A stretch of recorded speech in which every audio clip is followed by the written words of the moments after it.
Ooh. Welcome, everybody. Sorry we're a couple minutes late. We gave people time to congregate.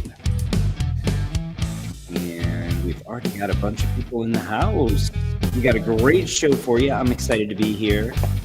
I'm going to crack open a stout in a moment. I got my two co-hosts as ever. I'm actually a little angry about this book we're going to talk about on the A segment, guys. You're angry? Paul, that's Yes. very unlike you. Very unlike you. It's true. It is unlike me, but nevertheless, it's true. So what's upsetting you? You'll see. What is this? I saw Phil Organic drinking out of a chocolate mason stout. jar, you know. Well, Yeah. yeah, I'm in Brooklyn. Yeah, so Phil's that's drinking- what we do in Brooklyn. Yeah, he's see. drinking clear liquid out of a mason jar. You know, we did that last week. I was really glad. Let's see how this goes. See if this one has good sound. Ooh, Nice. There you go. yeah. If you are watching this show and it is commercial free, thank Don Carter. Thank you, Don Carter, for the super chat. Appreciate Thank you, Don. Thank you, Don. As always, I'm Dr. Paul, Liberty Hill Comics. Glad to have you here. Welcome to the show. Welcome to the channel. I got my two co-hosts, Phil from Phantom Restoration. Say hi to everybody. Let them know where they can find you. Hey, everybody. As always, Phil here, coming to you live from the border of Queens and Brooklyn here in New York City. You can find me at Phantom Restoration on Instagram or down below at the website, www.phantomrestoration.com. Woohoo. Hey. Captain Larry, it looks like you're in a hotel again. Hello.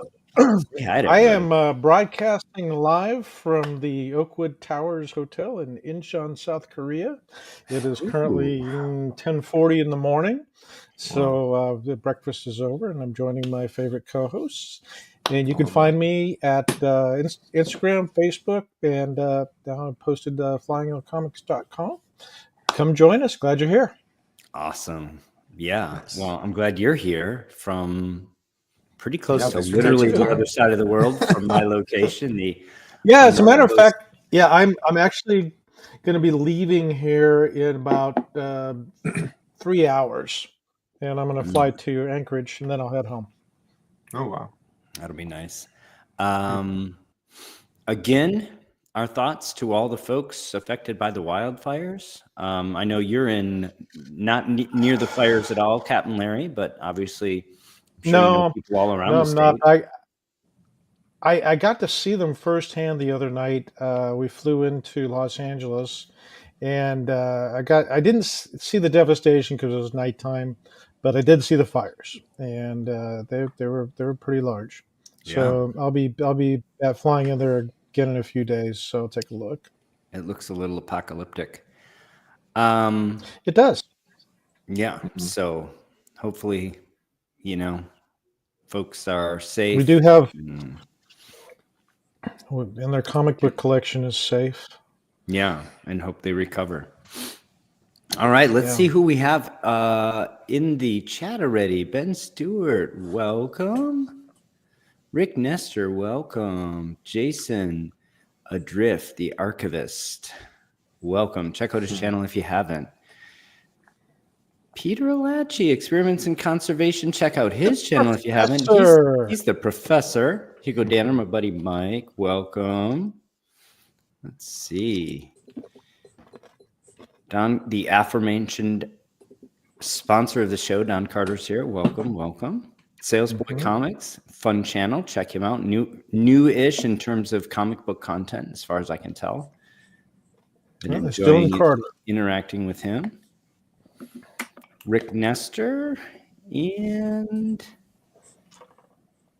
that might be it. That's who's said hi so far. So, guys, Dylan Frank. Sorry. Yeah, Dr. Frank. Paul, talk to us. Dylan Frank. I called him Dylan Carter because I know. Dylan I know Carter, this is astounding, guys. Incredible. There's still an Love it. opportunity. Crazy. Rick from Immaculate Comics is here. Welcome. Check out his channel if Hey, somehow Rick. you haven't, but I'm sure you have. Rick, thank you for asking Rick Nestor. That is. Let's let's see. This side of me. That is indeed a 9.6. I'll bring it up during the A segment. Okay. What to say? What to say? Shelby and I are just Well, completely overwhelmed by the support we've received for the book. We're just wrapping as up you should be. final edits. You still have an opportunity if you were thinking about it, if you were on the fence, you have an opportunity to get the book still at a discount in the next about 10 days, and then the Kickstarter will be over. During the Kickstarter, which is exclusively where it's available right now, there's about a $10 discount, plus you have lots of other options that you won't have available to you later when it's available on Amazon. So at the moment, you can get it signed, you can get it inscribed, you have, you have goodies, freebies, stickers, bookmarks, stuff like that, some digital perks. Those are available only for the next 10 days or so. And then those will go away and the book will be available exclusively on Amazon after that at a slightly higher price. So again, thank you so much to everybody who's backed it, who everybody's supported it. We've got tremendous feedback. I want to thank also all the people that offered to, or that we reached out to and acquiesced, I guess I should say, to having images in the book. Both of my co-hosts are in that camp, and to Matt Nelson, of course, who reviewed the book and wrote the foreword. Rick, who's here, the professor reviewed it, gave us great feedback. Rick from Immaculate Comics, of course, read it, gave us great feedback. Kenny Sanderson did as well. So I think that, again, if you're on the fence, there's not ever going to be a better time than right now to get the book, because you have about 10 days left to get it at a discount. After that, you'll have to get it from Amazon and send Jeff Bezos some money. So thanks to everybody for that. And then again, speaking of the community, so last week we had about 390 members of our Facebook group. 441. Wow, that's great. Today we have 441. So we've added approximately 50 members to our little group. If you don't know about the group, it's just a place to hang out with like-minded people, talk about comic book conservation, get people who can help you bounce ideas off of people, get encouragement, just get an attaboy, just post some work that you're proud of or that you're not sure what to do next with. Super collaborative, super supportive. And apparently what happened is there was some politics and some other cleaning and pressing groups last week. And as a result of that, there was kind of an exodus from one of those groups, or at least a joining of our group. I don't really want to get into the politics, but I'm very happy to have everybody here, and welcome to all the new members. And again, anybody who's interested in more comic book conservation in a week than we can jam in this approximately 1 hour to 1.5 hour show, please join us there. That's, as far as I can tell, the next best place for a lot of content on this subject on the internet.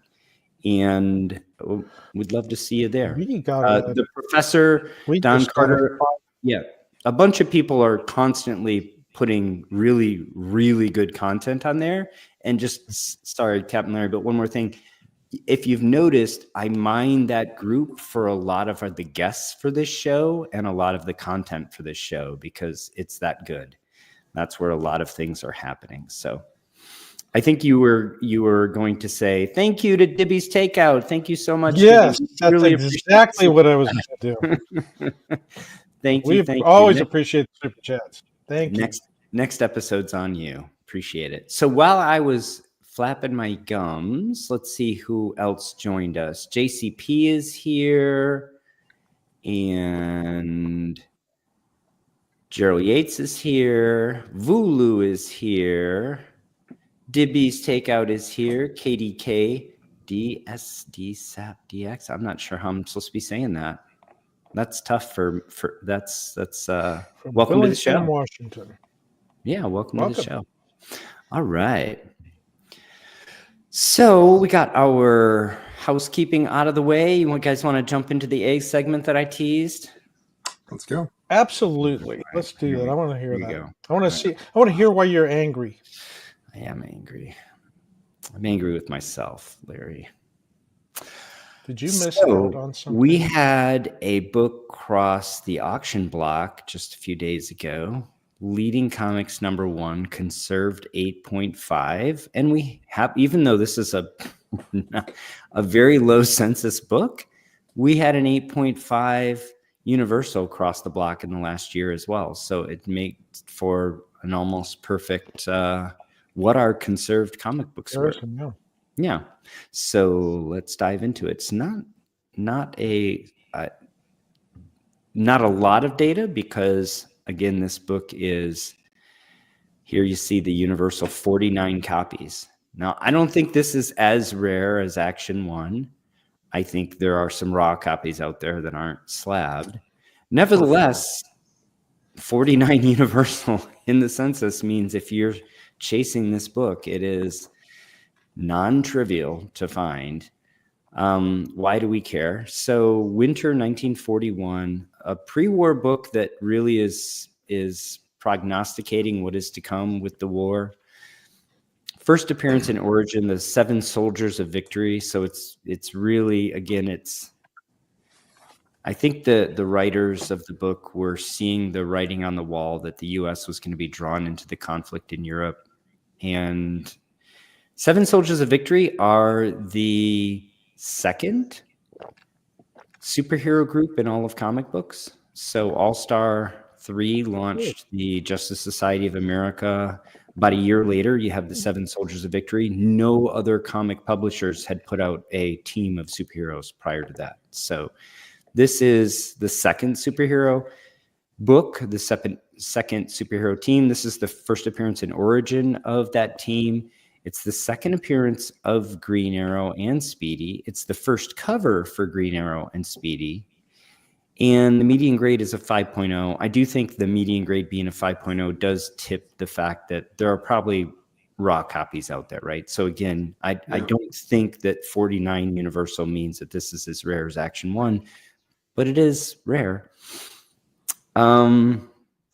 Right. So why do we care? First 14 issues are the 7 Soldiers of Victory issues. After that, it actually turns into a funny animal book. It contains the first appearance of Peter Chop for those who are collecting their Golden Age first appearances a little bit later. Love it. Issue number 2 is the first appearance of Black Star, I believe. And so there are a few other keys in the superhero run, including several that CGC considers classic covers, and several of which that were homaged in the DC's Silver Age.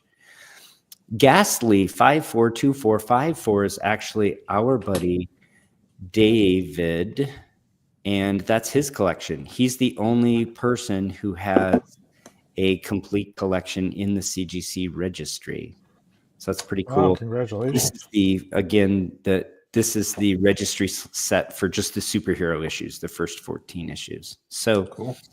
If you're into sort of just setting a goal for yourself and for your collecting, and you think, man, I could never afford, or I could never chase Golden Age, or I could never complete a Golden Age run, I offer 7 Soldiers of Victory to you. Leading Comics 1 through 14. It's only 14 issues.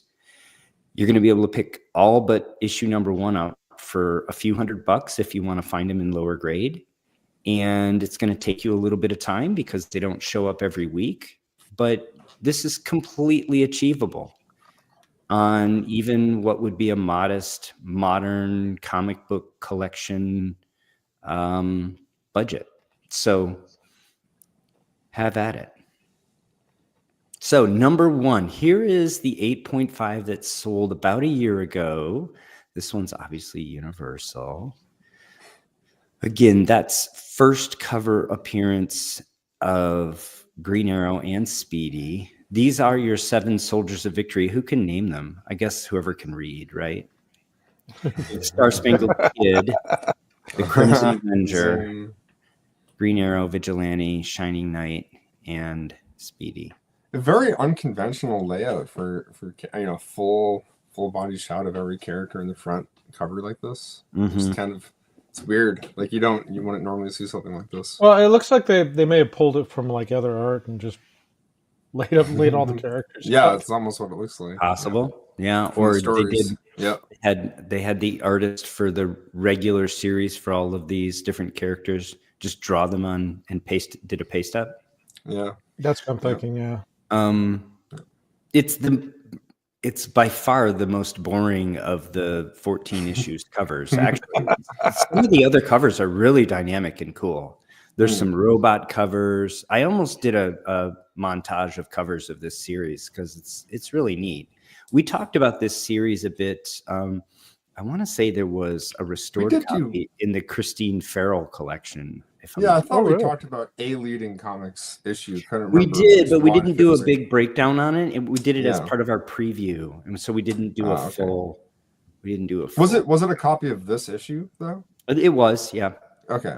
It wasn't this high grade either, and again, I think it was restored, not conserved.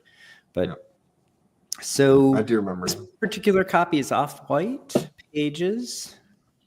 It was. We no longer know when it was graded because it's no longer in the CGC database. Wow. Grader notes indicate spine wear, whole book light wear all edges, interior light cover tanning. I mean, it's a really nice copy. Yeah. There are higher graded copies. If it's not in the database, can somebody crack it? No, I'm sorry. I mean, there was an apparent scrub of some of the CGC. When you say verify a book, some of the data that used to be there isn't there anymore. Like the date for when it was graded is no longer. Yeah. We noticed this 3 weeks ago. Label graders notes that would detail conservation, restoration, stuff like that no longer appear. You don't see that. Or some of them don't. Yeah. Anyway. Yeah.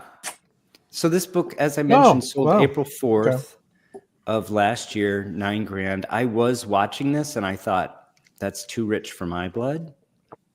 So I did not bid on this. I think that's a strong price for this book. But again, if you're trying to put this collection together and when are you going to see another copy of one? When are you going to see another copy of one in this condition? So I think, with Golden Age, high grade, you pay sometimes what you have to pay for it to acquire it, right?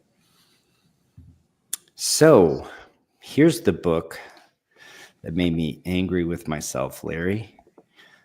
This is the one that sold very recently. 8.5 presents beautifully. Looks nice. Looks great. Yeah. Off-white to white pages, so slightly better quality than the other one. Conserved here. Conservation includes. Sorry, I've got to go to my other notes now because I have to read it off the label. Cover cleaned. Because it's no longer in the grader's notes. I was making a point, Phil. But thank you. Cover cleaned is the only notation here. And again, this was slabbed during the era when conserved just got you the purple bar. Mm-hmm. The purple bar, We talked before about how I'm sure this throws people off. This was for about 2 years. CGC did this when they first created the conserved sort of label designation and broke some of the things that they used to lump into restoration out if they were more in line with not aesthetic but actual chemical or physical stabilization. I do think that affects people. I think a lot of people still don't understand conserved even with the gray bar, let alone the purple bar. I'm sure that there are people that just turn their nose up at this book instantaneously when they see that purple bar, right? Yep. Grader's notes indicate right center front cover, small tear, left top back cover, light wear. Spine, light reader's crease. Spine, light stress lines. Right bottom front cover, light erasure mark. Guys, I don't mean to be the grammar police, but I'm pretty sure that's not how you spell light. So we have it on good authority that there's like it's not an actual person writing these notes. The graders use drop-down menus to select things, and then I think AI assembles the notes. We should have Matt on the show and ask him about it. But Do you think it revised all of them though? Because this is an older book. Even though it doesn't have the date, we can presume it was graded between 2014 and 2016. Correct. That's the only time when this purple bar occurred on the top, right? Yeah. Yeah, I don't know. My hope is that all those data still exist, and they're going to maybe reinstate them, or maybe they're working through their AI to have it present the graders' notes in a more comprehensive way. I don't know. I hope. I can hope. All right, why don't we start our guesses for this book, for those of you that haven't looked it up already. So $9,000 even was the Universal that sold April of 2024. That was before people got their tax return money checks back. So what do you think this one here went for? Hugo Danner's $9,000 in Universal in April of 2024. This one sold this past week. Hugo Danner's in at $3,850. Jason's in at $2,500. Rick Nestor's guessing $4,200. The professor's guessing $2,500. I'm gonna go 21. See, I think that purple conserve bar is really gonna gravitate it towards like a restored price. So I'm gonna aim low. And I'm going to say $2,700. $2,700. Phil, did you say $2,400? 21. $2,100. I think I said 22, but whatever. 21. Jason is revising his to $25,001. I don't think Jason understands the game. Ben Stewart says 2,400. I know what you meant, Jason. Jason meant $2,501. And those are good guesses. Yeah, I just oh wow, that's actually more than I thought. 3,120. When was the sale? But not, January 11th. So there it is. 8 days ago. Was that a Heritage? I missed this book. Yes, it was Heritage. I missed this book, and I'm kicking myself because I would have loved to own this book for this price. Dang. So this is what I'm upset about. It's only 35% of the Universal price, and the only thing that happened to it was the cover was cleaned. That's ridiculous. And you know what? Reslabbing is inexpensive. Yep. All you got to do is reslab this book and resub it. Who knows? Maybe even get Universal on it. But you're definitely getting rid of the purple bar. And I do have an interest in this series. And those of you that noticed, hold on just a sec. Oh. Give yourself the camera. Oh, he can't hear us. Okay, now give yourself the camera. My producers told me never to turn my back to the camera, so sorry about that. But this book here, maybe can you highlight me, Phil? There we go. There we go. This is issue number 8, and I told you they had so many great covers. This is kind of, I think this comes out. This does come out before the first appearance of Per Degaton in All Star Comics, which is basically a ripoff of this cover. And this is a 9.6. There are 2 9.6s for number 8 in the registry, but I think this is the most desirable copy in the world. This is actually a double cover. That's right. Really? Very nice. Yeah. You can see the notation there in the top right. Very cool. Yep. First cover 9.0, interior cover 9.6. That's fantastic. Very cool. Congratulations. Thank That looks you. great. Cool book. So I would love to have an issue number 1 in 8.5 conserved. And I think that price is, I think that was very well bought. I think somebody did really well with that book. And congratulations, whoever it was. I was just absolutely sleeping. I just missed that one. I scanned that auction for some of my usual suspects, books that I'm normally chasing, and I somehow missed that book. So it happens. Who knows, though? You know, that winner may have been willing to go to $7,000, and I may not have wanted even if I bid on it anyway, right? So it is what it is. We move on. Yeah, you've been picking up quite a few bangers. That's I mean, there's going to be some that slip through the cracks. It's okay. Well, it was 2024 was a good year, but I'll also say I'm really kind of happy that I'm getting a little break right now. Good. Understand. My pocketbook's happy.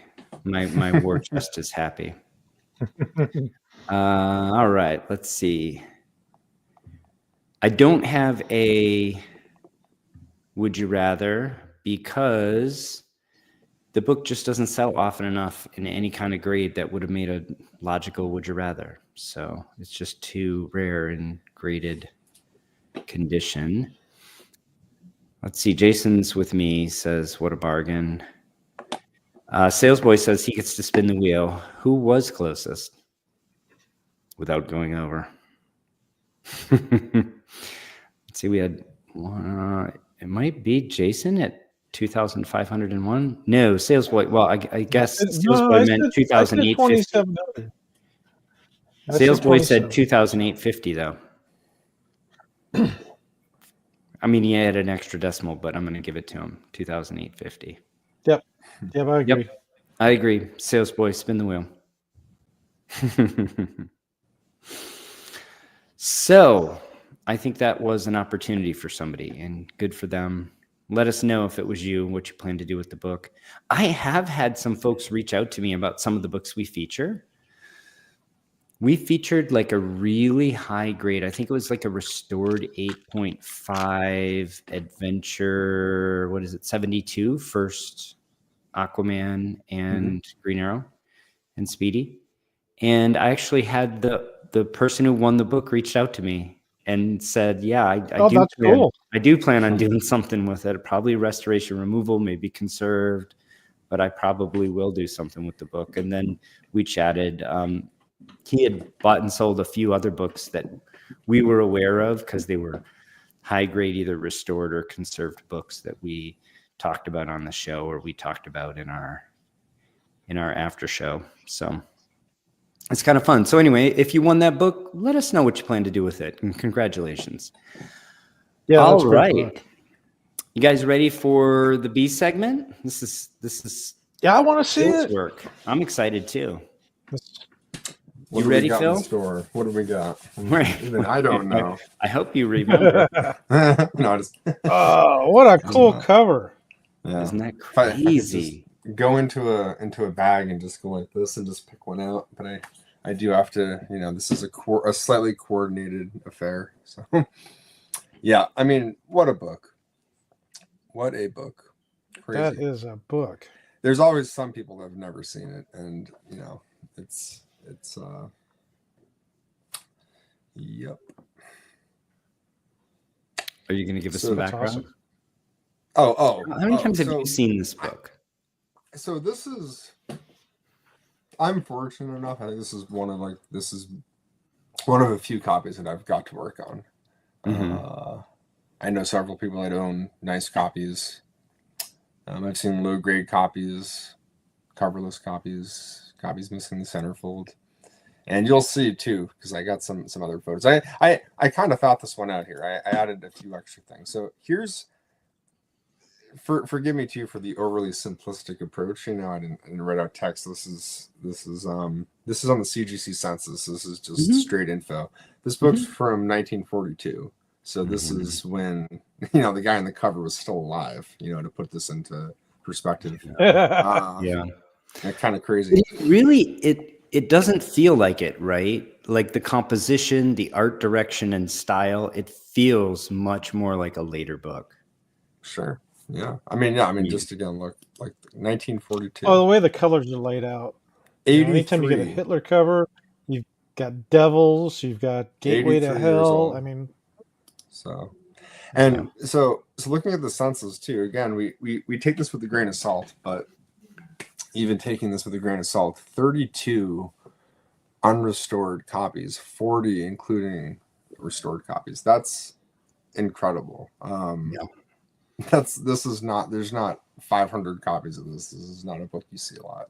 You'll see it, but it's not one that you'll see, multiple sales every year, generally speaking. And then this is also something that I wanted to include just for those that aren't aware of the site. I always really like to use it as a resource because while CGC is very detailed, they oftentimes don't have all the information. And sometimes, like in a book like this on CGC, they don't notate the cover artist. So here, I was kind of curious, but I think they notated as Reed Crandall. So just kind of a fun fact. But they also they detail, if you ever get a book and you're unsure about the contents, this details ads, story, page count, artist information. I just like seeing January 1942. You can click back and forth. if I'm not mistaken, this is also kind of community supported, where the information comes from. Oh, it is, yeah, participants. like Wikipedia. Yeah. So it is. If I'm ever doing a quick search, I literally will just search GCD, Grand Comic Database, and then the issue number just as the acronym. And then whatever book it is, and the first thing in my Google search, I click and it brings me right up to this page. So it's a great. Funny, I do it the other way around. Like I'll do Action Comics number 7 GCD, and then I get this. Okay. Wow. Yeah, but Larry, I'm actually signed up to do like entries and such.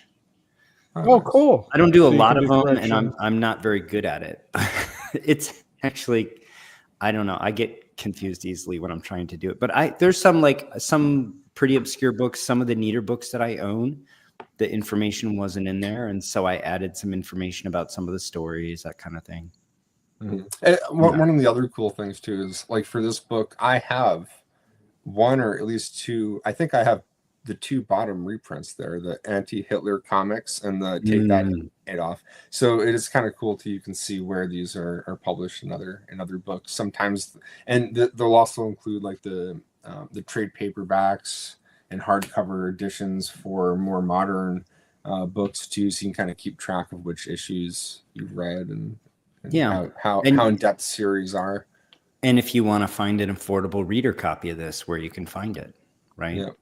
Actually, Captain Larry sent us during this past week a copy of Silver Streak Comics number 6 that he recently purchased.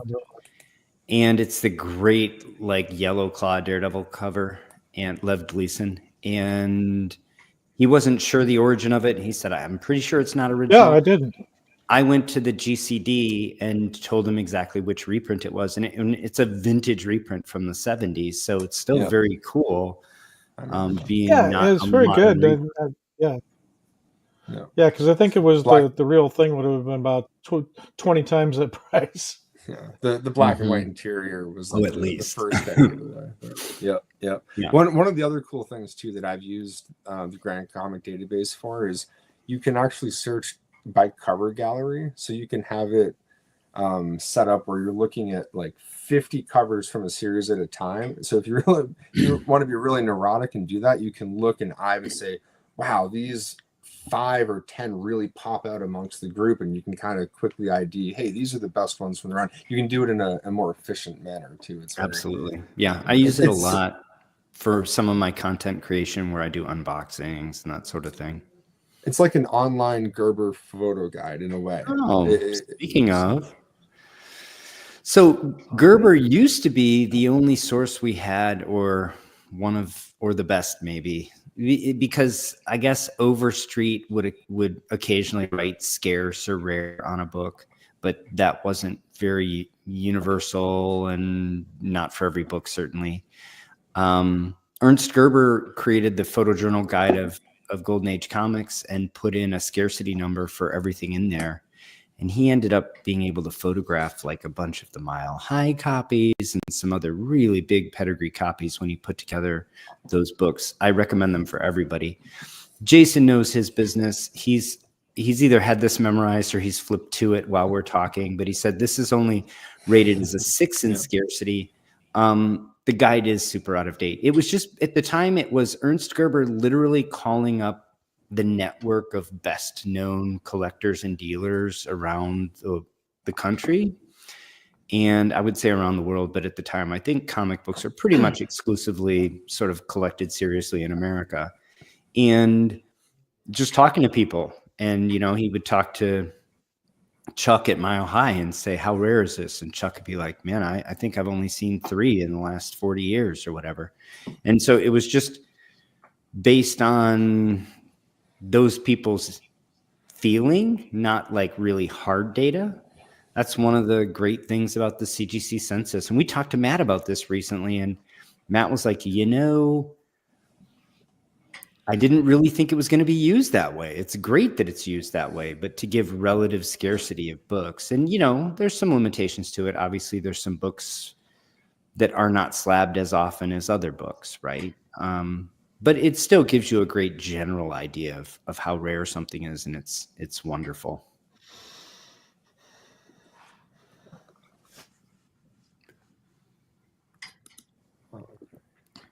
So jumping in here.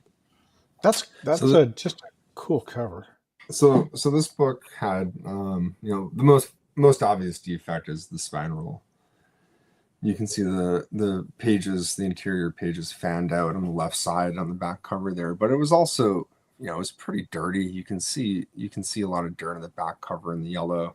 And the biggest defect that it had, which you can see, you don't even notice it at first, but on the back cover and the top right area, it's a little dark. You can see it's a stain in the top portion of virtually like basically the entire book. It was incredibly light on the interior pages, but it was still technically there.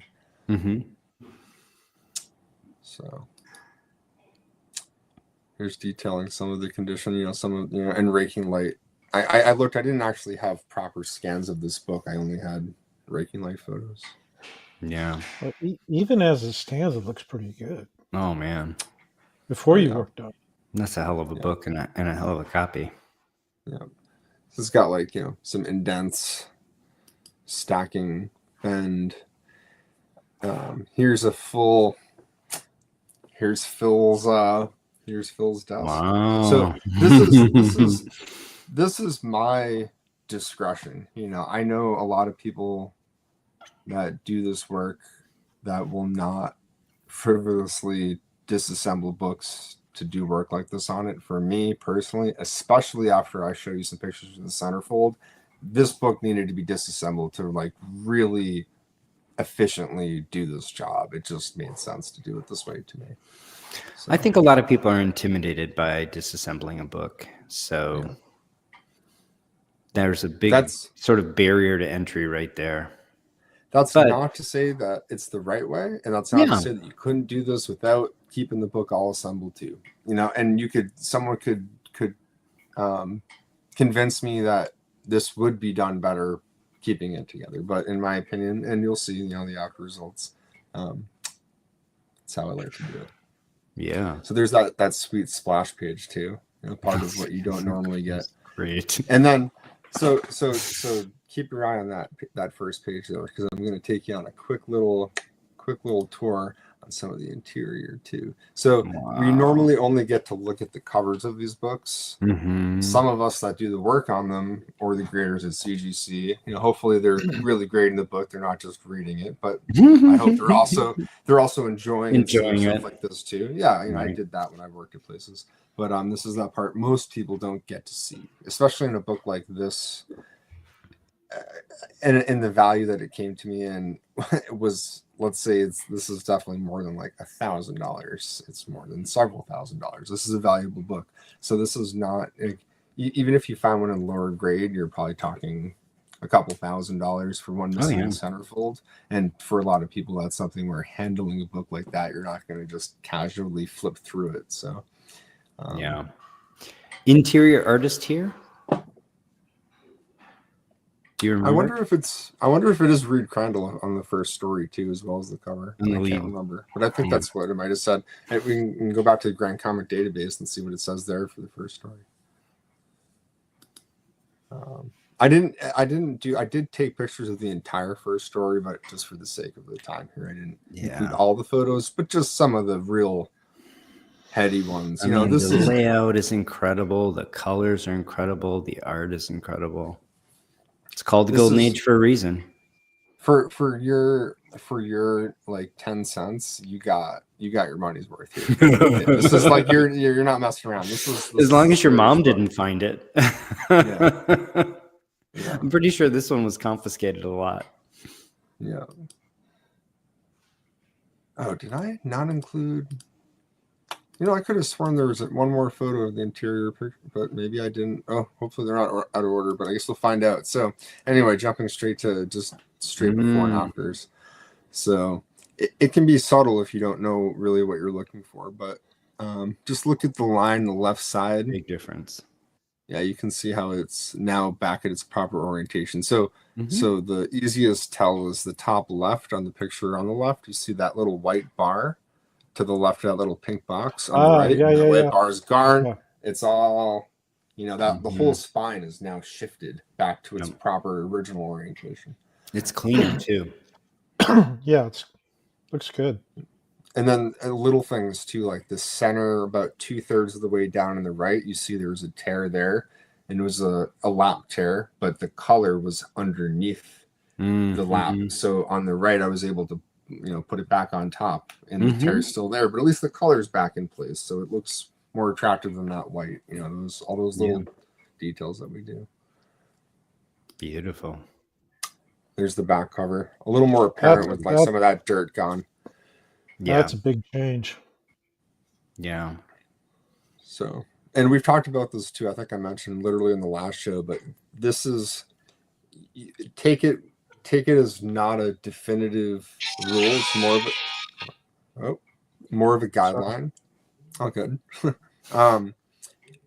Generally speaking, most books from around this time, like older books, I guess really up until like silver, maybe early copper age books, if you're looking at it on the back, you can see the top pages fanning out and then they disappear somewhere about halfway down if you're looking at the back cover.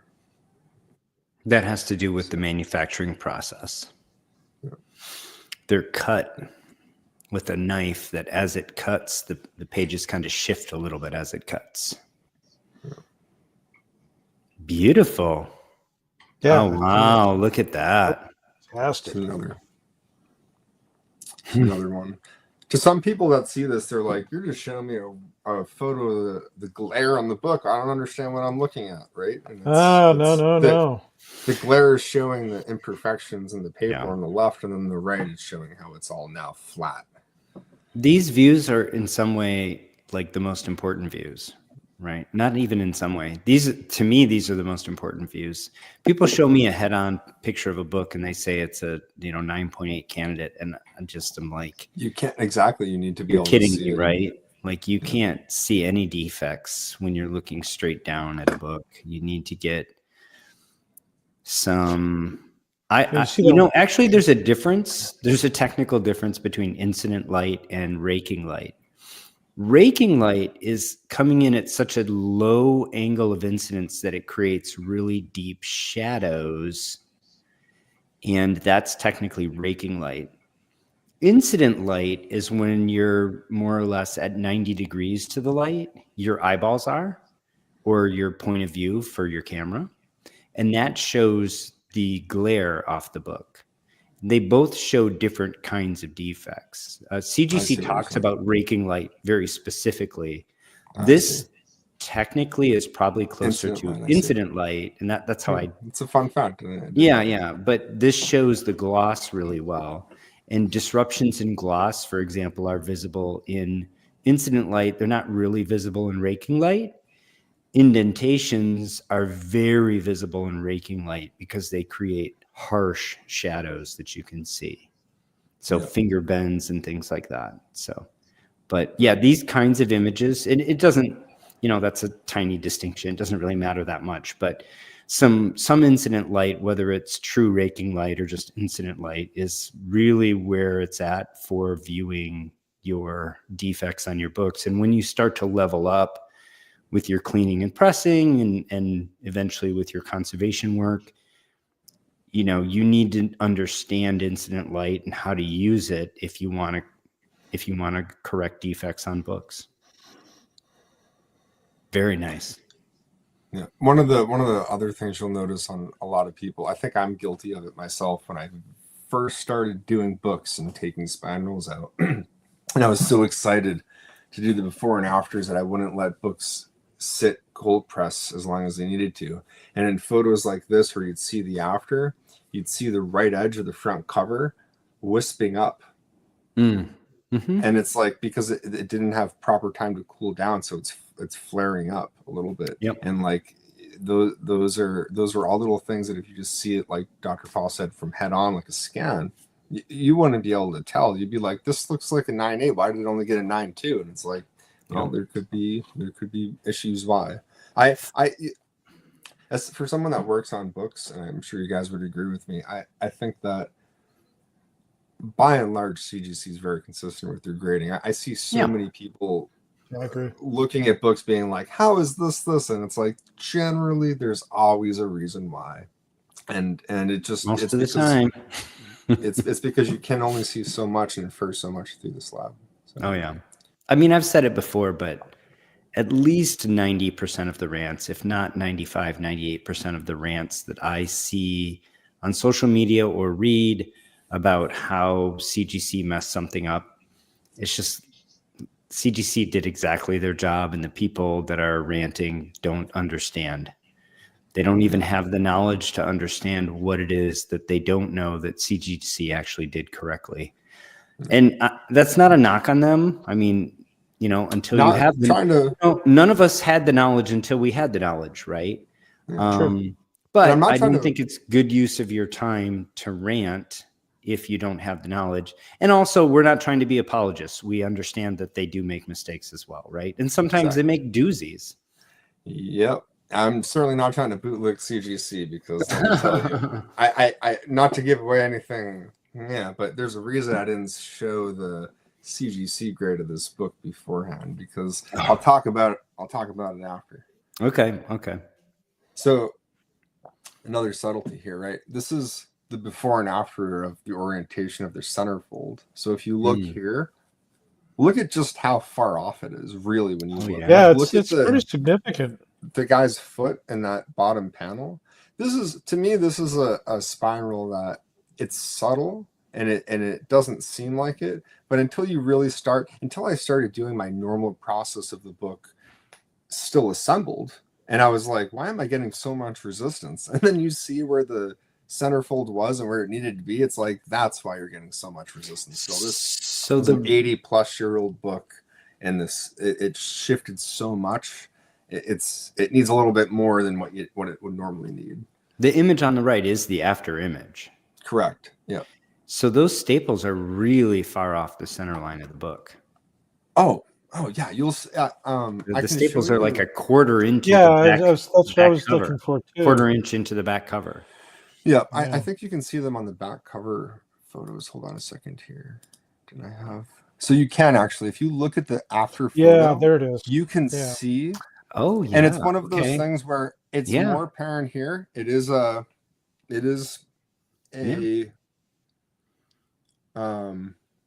necessary risk involved in disassembling books. Sometimes there's unbelievably tiny amounts of paper loss, and the giveaway where the bottom staple there is, you can see that little white area. That's where the bottom of the bottom staple is, because when I disassembled it there was just by handling, there's just enough abrasion where the color kind of flaked off there.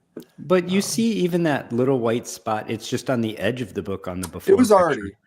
it was already there. That's just my like OCD Yeah. being like, it's not Sure. perfect. And it's like Yeah, sometimes yeah. it just is what it is. But yeah, to show that the staples when I first started were basically flush with the spine almost, and then back in their original orientation, yeah, they're offset by Yeah. a decent margin there. Oh yeah. So yeah, good catch on there. You can see it's more apparent here at Yeah. the centerfold for sure. You can see them both. The top one there is in that yellow box, and the other one here is just to the right. That's not in the centerfold at all. In the center. In the whiz lines. Yeah, in the whiz lines. And then so here's just a nice. Once the book was beautiful. reassembled back together, looking crisp. And then that's the end of the slideshow. That's it. Sorry to be so anticlimactic, everyone, but that's it. This is the book. I hope you're happy Where's with The it. bar. That's it. We- That's all you get. And now we want the money shot. Where is it? I want everyone here to look. I'm not trying to whatever, but I just want you to look at look at this work that I did on this book. Look objectively. Look at the difference. No, it looks here. great, Phil. And Oh, the yeah. aesthetic It looks appeal. fantastic. It's unbelievable. Would you believe that CGC viewed the grade on this book the same way both times? Would you believe it? Because I was in disbelief. Really? I personally was in disbelief. No technical bump. I used some colorful language. I remember when I checked my submission. I wasn't particularly happy. I'll be honest. I Especially can't imagine because you would be. Are you going to tell us Because the of- number? So I will tell the number, but I didn't include the book here. The one caveat is that the book was a 4.5 cream to off-white. And I remember my client was especially worried about the page quality because at the time that I had this, there was seeming to be a lot of books going from cream to light tan. And there's no rhyme or reason. I was trying to tell him that. I was like, it's inherent in your book. I can't stress this enough. It's what the book allows. It's nothing about what I do here. So I told him, when I cracked it out, lo and behold, I was like, the page quality to me looks unbelievable. It looks really like off-white. So when the book came back a 4.5 off-white, it was technically a win. Technically an upgrade. Yeah. Really, he was so concerned about page quality for the page quality to be re-reviewed better. For a book, knowing some people won't go cream to off-white even for Golden Age, it is still a win. But really, the fact that this was a 4 or 5 before, you couldn't even make the argument it was overgraded. I think that was probably a fair grade. The fact that it's a 4 or 5 now to me is a gross. That does not look like a 4 or 5. Unbelievable. The only reason that I didn't contest it was because the book was sold virtually right after the client got it. I was going to argue it because as much as we just said, CGC is usually pretty spot on. I did not agree with the grade here. I thought that this book was a 5.5. I thought that was very fair, especially given the staining, which again is the main reason to bring the grade down. The staples were perfectly fine. There's no staple rust. You're telling me this book that gets the Golden Age bump, as they say too, isn't at least a 5? I found that very difficult to believe. But I looked at it. I would easily call that a 5. So I didn't even post it. I was so mad. I got to post it still on Instagram, but at the time I was like, Here's a couple thoughts and reactions to what you're. By the way, great job, great book. Congrats to the owner. Thank you. Thank you. Firstly, even if they goofed up, you're not ranting on social media. You're like an adult, and so you approach them and say, you don't say you guys effed up. You say, please help me understand this grade. What are the defects that keep it here so that I can understand better the next time I submit books? And sometimes when you do that, they go, gee, we're not sure. Maybe we effed up, right? Yep. So that said, we have noticed that stains have really been getting hit harder and harder over the last decade. And stains are now something I find it very difficult to estimate a grade with any book that has a stain because I don't know. It feels like they sometimes just a book that's literally a 9.0 book with a what I would think is a fairly minor stain is now a 5.0, right? And it's just kind of like I don't know. I don't know how much weight is being put on a stain.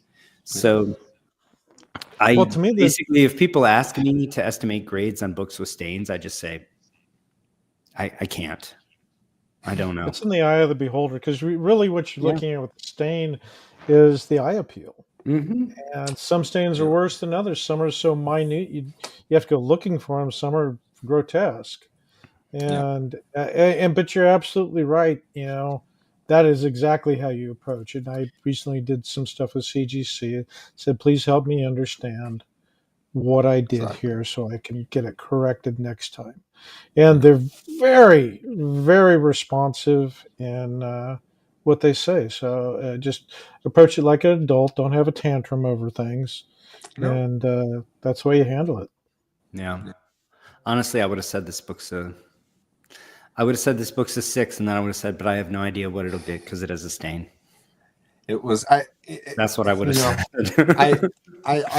I as life would have it, I get other book like that Superman one. I wasn't expecting a bump and got one. A book like this, I was that's like, another thing. Certainly, I'll get to make one of my nice before and afters, and then devastated to see this. I'm like, I can still post. You can still see. Really, you can see more of the work here than you can in just the before and after of the CGC grade.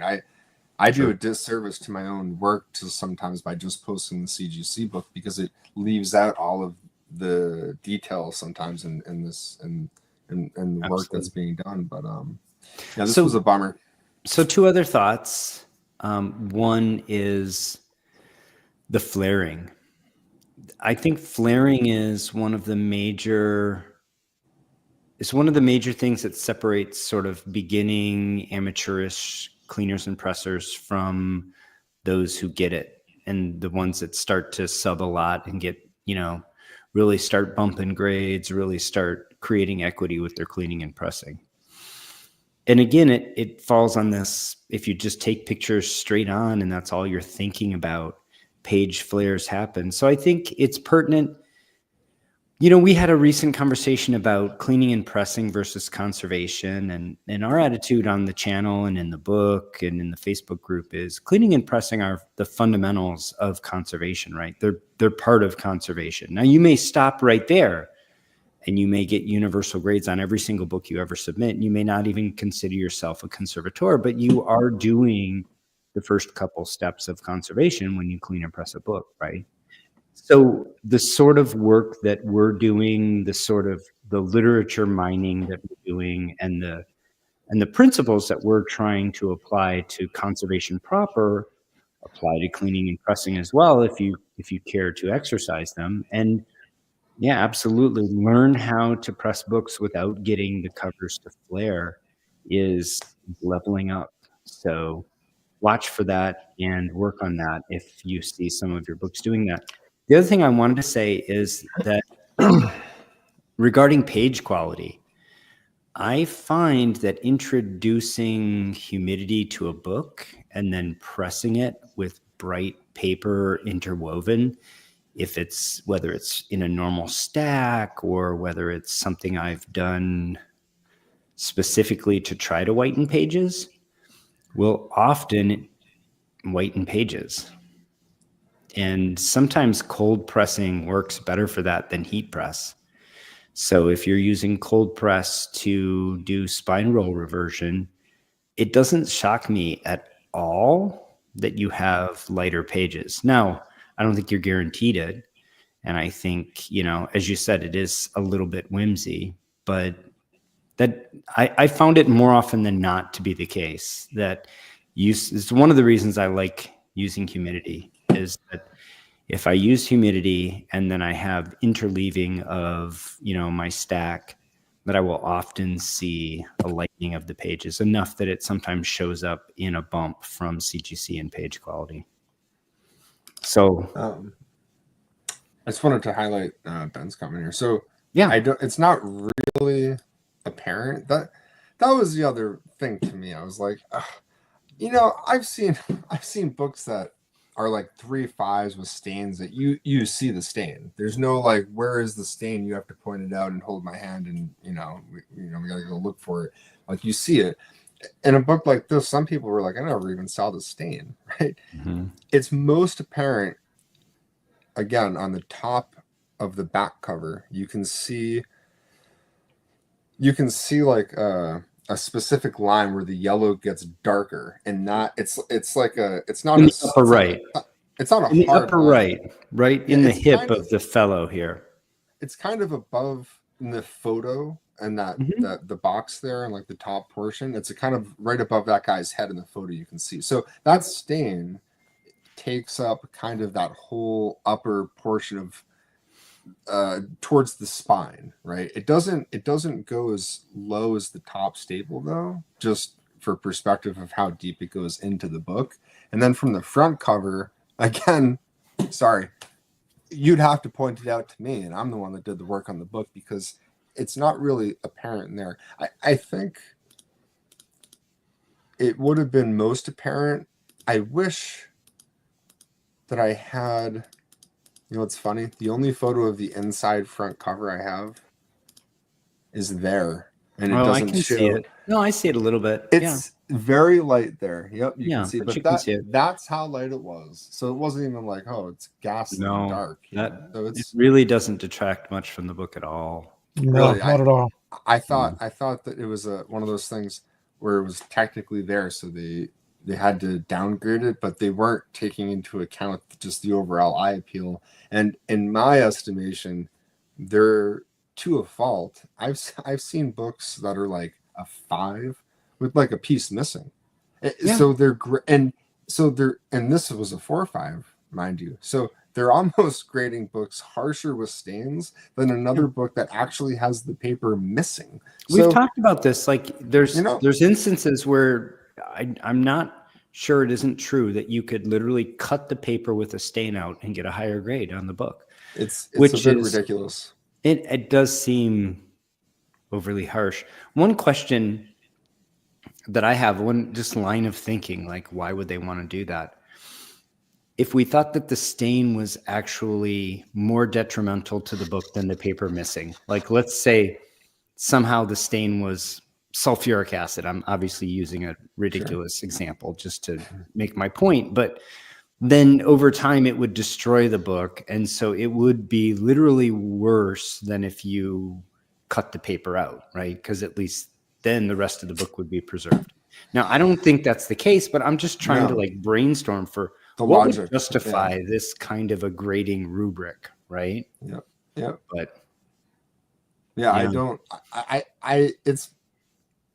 it is the single most frustrating thing. Like, I agree with all of CGC's grading standards and everything, except this one thing that I just can't wrap my head around. And I'd already encountered it on some books. This was the one where I was like, and I'm kind of a little mad I wasn't able to contest it, because the client was like, hey, it's all good. I was looking to sell it anyway to put towards another book, and I made good money on it. It's fine. But for me, I was like, this is an injustice. So I gotta side with you on that one.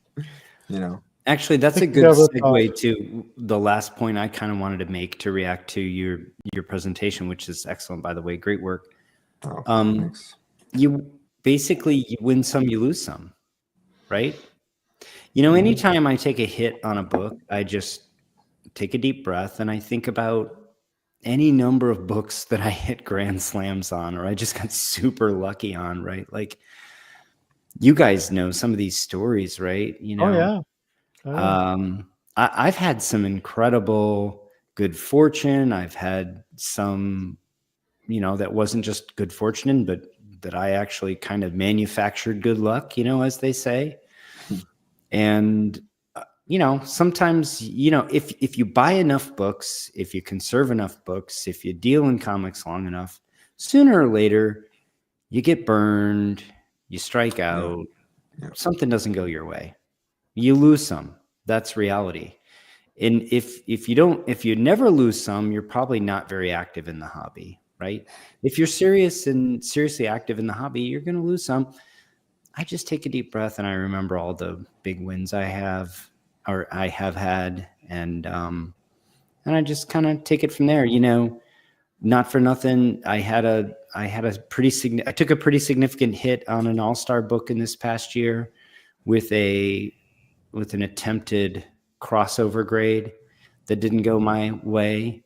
But you know what? I also bought a copy of King Comics #1 last year for $200. Yeah, I mean, what? you kind of it offsets a lot. That book is like in the teens for universal copies in the census, right? Like it's insanely rare. First appearance of Popeye and Flash Gordon and a bunch of other characters, right? So, that's the best way to sort of pursue this hobby, in my opinion. The best way to sort of preserve your health and emotional well-being and your blood pressure and everything else. Just, it is what it is. Have fun. Have fun. The main takeaway for me personally was that my website needs an update, because I have, again, I stressed, I think I'm kind of doing a disservice to my work, because I'm only showing part of it. I'm only showing like the CGC before and after for a lot of the before and after, maybe even all of it. And this can be a good, this was a good. Listen, hey, Phil, remember to show your raw. What does Instagram give you? Like 10 images or 20 now? 10 images.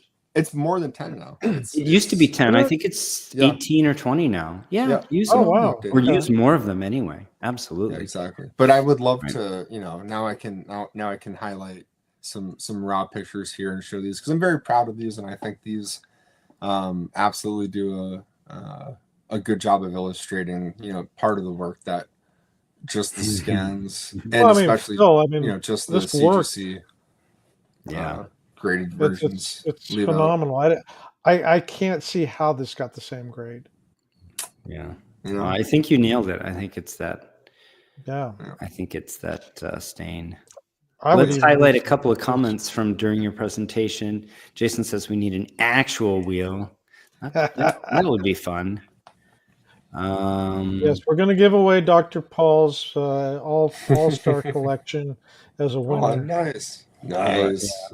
The best copy of Leading Comics #8 in the world, maybe.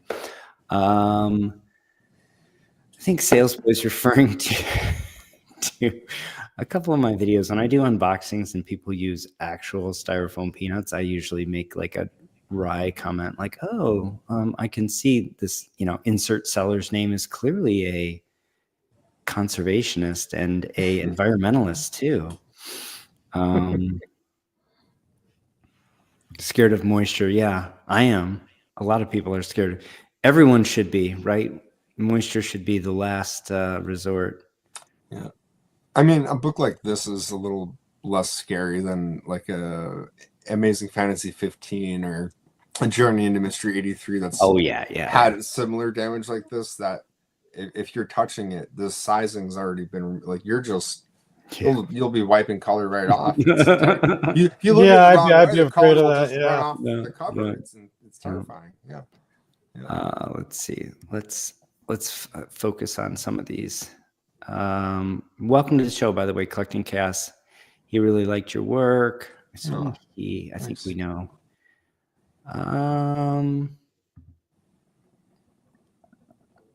Scanners do give you some beautiful pictures. It is useful, right? I usually use scanners. I'm not suggesting that it isn't. JCP says physicists call it specular reflection. Love to hear the technical jargon. I don't consider myself a physicist.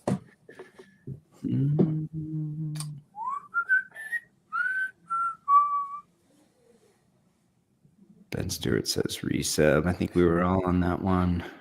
I saw one more that I comment here that I wanted to talk about. Oh, Michael, welcome to the show. Yeah, what are the single items that limit a book to each grade? 6050430. We could do an episode, I suppose. I feel like we would be doing redundant content to Matt Nelson's book. Yeah, exactly. We'd be reading from Matt Nelson's book. The CGC Guide to Grading Comics by Matt Nelson is a treasure trove, and I will tell you, read it. and then read it again, and then put it on your desk. And anytime you have a question about something, reread that section. It's chock full of this kind of information. So every defect that they recognize at CGC is categorized and broken down and sort of grouped. And then there are tables that show if you have a certain defect, these are the grades you're allowed to get. So this particular defect, you are never allowed to get higher than an 8.0, period. And then maybe depending on the magnitude of that defect, from 8.0 down to 4.0 or all the way down to 0.5, whatever. So my recommendation is get Matt's book, which I understand is out of press, but maybe there were some boxes in a storeroom somewhere that just got re-released, so you can still purchase it. But absolutely, as a matter of fact, in some ways, I wouldn't go so far as to say our conservation book, Shelby and my book, is like a companion book to Matt's book. But one of the things we worked hard to do is make sure that it complements Matt's book. So I highly recommend it. And I think, shout out to me, because I probably can't find the comment, but somebody said they have a signed copy. And then they took it to a show and had Matt sign it. Funny enough, mine is not yet signed. And the guys know. I was upset because when we went to Collector Summit this past year, 2 days before, I was still checking the CGC website, and they made no mention of going to Summit. And they had all the other shows they're going to. We're going to this show. We're going to this show. We're going to this show. We're going to be here. We're going to be here. Bring your books, sub them. It's going to be great. And I was like, nothing. Well, Nothing. The day before I'm leaving, they're still not advertising that they're going to Collector Summit. I guess they're not at Collector Summit somehow. I don't know. So I wanted Matt to sign my book, and I didn't bring it because I was like, I got enough that I'm lugging up there. The Trans Am was like riding low. It was loaded up. And I had a lot to do, and we were scrambling to get up there, and I was scrambling to get some books to Lone Star, etc. So I didn't bring it. I would have subbed books too had I known. I brought no books to sub, and then we went up there, and sure enough, CGC had a booth in the corner. They had 3 or 4 employees working round the clock. Matt Nelson said, "Oh, we'll never not be at Collector Summit." I was like, well, you've got a social media. I'm sure it's not your job to post on social media. I'm sure you have somebody whose full-time job is probably to just write your social media posts. Just let us know you're going to be here. Anyway, so mine is not copied, or not signed by Matt. A little bit jelly. I will correct that relatively soon. Sales Boy says he likes my PGX video. So this is one of the ones I took a big hit on last year. I bought a PGX Tales to Astonish. Somebody help me. 44 First Wasp. Oh, yep. And it was PGX Universal. I remember that. Yeah, or something. I cracked it to clean it and do a crossover, clean and press it. No conservation, just clean press crossover. And it came back restored. I knew once I cracked it, I was like, this thing's been re-glossed. I remember that one now. PGX is garbage, right? And I was like, okay, I'm going to play it cool. I'm going to let the third-party graders, the professionals, say that this has been re-glossed. But man, this has been re-glossed. And they did. Yeah. And I sent it off. I even had people dogging me because I said, I'm pretty sure this is re-glossed. And they were like, you're bad-mouthing PGX. Who are you to say? Blah, blah, blah. And I was like, well, I am somebody to say, but sure, I'll pay my money and I'll let CGC tell me that it's true, even though I already know it's true. And of course it came back. And, that's actually funny that Kenny Sanderson hates the term re-glossed because he's like, well, they were never glossed in the first place. So it's a misnomer, right? It should just be glossed. That's an aside. But anyway, it came back as re-gloss. So that was, I took a hit on that book, and that's a key, and it was a cool book. And I was really hoping for more out of that series, but it is what it is, right? Yep. Oh, here we go. King Kong. Yes. Yeah. I'll I would like to do a whole series on the purchase and, you know, the unboxing and everything. I've just been too busy with the book and everything else has been going on. So collecting costs, yes, I did. And I'll get around to showing it. I think Ben is talking about that book as well. 1935, I believe, 35 or 36. My copy has a goofy aftermarket cover. It was resold with a different cover. So the interior is perfect, but it does not have the indicia. So I'm not sure if it's 35 or 30. I think it's actually 36. I do eat me spinach. Hardback copies are signed.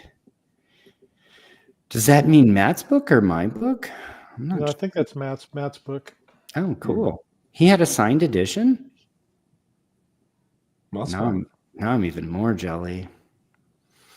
Collecting chaos helps me out. Thank you. Yes, it was 1936. Again, my apologies. My copy doesn't have the indicia, which, by the way, is not on the first page. It's actually on the inside of the cover. That's an early book. I just want to highlight this quick question from Vulu. Yeah, a two-part answer. Yes, I actually just texted these guys a couple days ago about a book, being like, "Hey, like I'm pretty sure about this, but what do you guys think?" And Yeah. to that point, you know, some books we aren't going to post publicly for whatever reason. Other books that you want to post publicly for at least the duration, however long it's there for, it's been very helpful to me learning is the thread on the CGC forums, which is please grade my section, and people will post a scan, and again, take it with a grain of salt, because as we discussed earlier, you're only looking at usually a scan of the front and back, but people try their best to say, you know, there's creases that they don't show, or they'll take pictures too. But that thread is incredibly useful because people will post books there and then post a CGC grade, usually once they come back if they're setting it for grading. So you can look and say, I think this is a 5, and it comes back a 7, and you're like, I'm being too harsh on these books. Or on the reverse, you think it's a 7 and it comes back a 5, and you're like, I'm overgrading my books, which can be bad news too. So Yeah, I prefer to undergrade my books just so I don't have the disappointment when they come back. Same. Absolutely. Yeah. Always get second opinions from either people you know like that, or that forum is great. And I send stuff to these two guys all the time. So and have friends in the hobby, build community, right? That's what makes the hobby a lot more fun, right? Yeah. Don't sit in your dark room with your computer guessing about the grade. Get out there, interact, even if it's through the internet, but you know, interact with other folks, and it makes the hobby a lot more fun. If I could say one last Take thing the book, too, actually, by the way, sorry, yes, you can, but take the book to a con with you and ask some dealers or ask some other folks about it. One of the things I did with my King Comics #1 was I took it to Collector Summit and I said, Matt, what do you think, Matt Nelson? What do you think of this book? And a few others, right? And they, you know, they graciously took some time to look at it and give me their opinion on it. So absolutely interact with some folks. There's a lot of folks out there that are happy to help. I found, interestingly, asking someone's opinion is the surest way to get interaction on a social media post, because everybody has an opinion and most people really want to share theirs. But there is a great thread in the CGC forums. If you're not over there, you should be. There's a great thread in the CGC forums to get feedback on grades or to get estimates on grades. Sorry, go ahead, Phil. The time waiting for that can actually help me get reminded too of this. In Matt's book, Matt Nelson's book, they use a Hulk 181 as kind of a metric to say, this is what a copy of this looks like in 9.8. This is what it looks like in 9.6, in 5, in 4, in 2.5. So it really helps you understand looking at like the same book to do it. And to that point, I've found personally, if you don't have an account, I think it's free to make one on ha.com, plug for Heritage, because their archive, which is now 20 years old, you can go and say, what does Adventures 4 CGC look like from a 1.0 to a 9.8, and you can literally look and look at the whole gradient and use that as a metric to then look on eBay when you're looking at it and say, this looks like the 6.5s that I'm seeing on Heritage, or this looks like the 8, and I've found that to be a tremendous help. Oh yeah, Heritage database is really excellent, really useful. I mine most of our conserved books from there. That's yep. And sometimes I miss some of their auctions, and I kick myself for it. Well, they have more auctions than they can even get the word out about. Yeah. I had one tonight. Again, blessedly, no super high grade all-stars.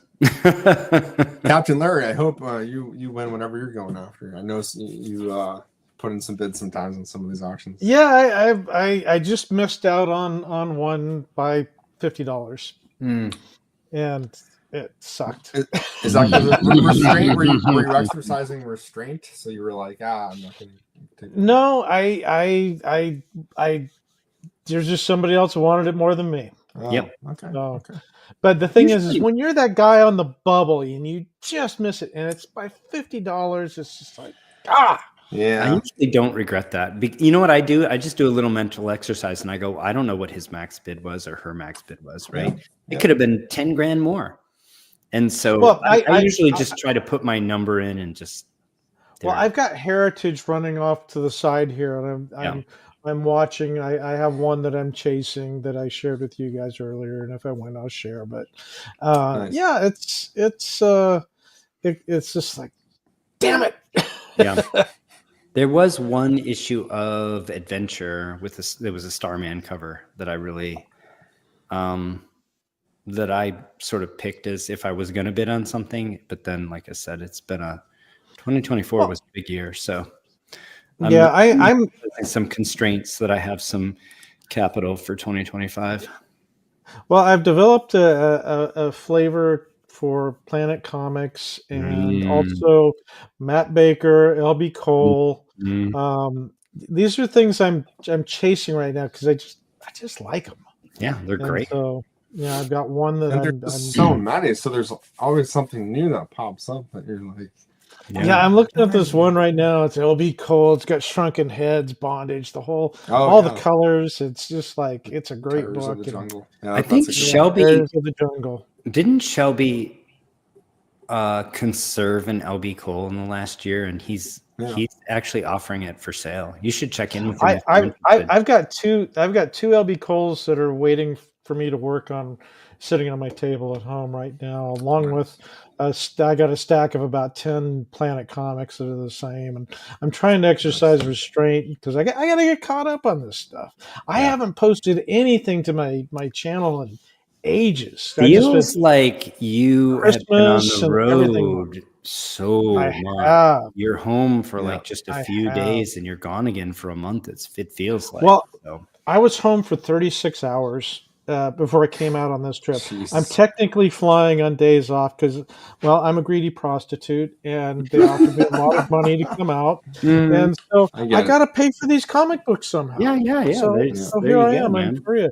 So I'm going to go, I'll be home tomorrow evening, and then I'll be home for like 24 hours. Then I'll go back out for a week. Jeez. Yeah, I'm looking forward to getting back into the conservation studio. Me too. The book is almost behind us, and the new year is upon us. And I have some things I've been working on. I have some exciting projects to go. I actually got myself a copy press.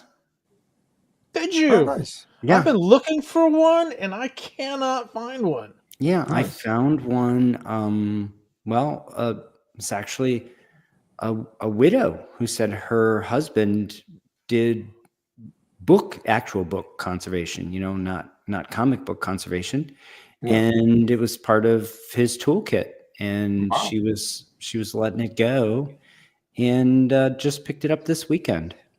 That's fantastic. Yeah, it's a big one. It's a big one.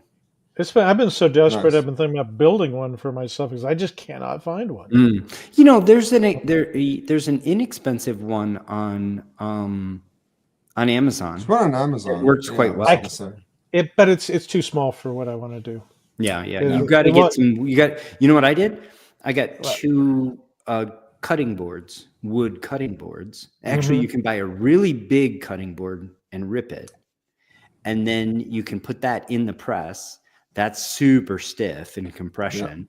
Yeah. And then you can put your full That's spread at the outside of the sandwich. in a That's- relatively. So you use Nice. the long dimension for the short Yeah. dimension of your book that way. That's Yeah, that's kind of what I was going to go. Just get a You have to hydraulic do it. press. Even and a sump. I mean, Phil, your copy press there on your back wall, you have to do that in there, right? Oh yeah. Yeah, books don't fit longwise in the long dimension. They have to. So I want them to fit long Exactly. ways so I could stack the Yeah, blotter sheets and the whole I thing. don't know just if you're going to push find everything that down. press. Good luck finding that press. Yeah. I That would have be a not very found long one. wait. Yeah. Yeah, that's why I'm saying I'm gonna have to make one probably. Yeah, you might make one. That'd be cool. Yeah. What is Jerry the Jitterbug calls his Big Bertha? Big Bertha. Yeah. Yeah. I'm gonna have to come up with a name for mine. It's pretty big. Jerry said he wanted to come on the show again. Oh, good. I'd So love we'll to see probably have Jerry him on again. pretty soon. Yeah. I'd like to have Rick Morgan on soon. So I'm gonna Yeah, see Rick, when- if you're still in the audience, he's come on. traveling so much, actually. I know It'll be his he's first been in time Germany on quite a too, bit. so we have to do his origin story and everything. Yeah, he's been traveling in Germany quite a bit, and he and I were actually trying to coordinate when I was over there. Wow. Yeah, wow. That'd be great, wouldn't it? It would be cool. Yeah. Yeah, that's like me meeting the professor in Salem, Mass. Yeah. Exactly. That was fun. Well, why don't we end on that happy note? Yeah. Thank you, everybody that joined us. Really glad to have you here. Thank you, Phil and Larry. Really appreciate having you.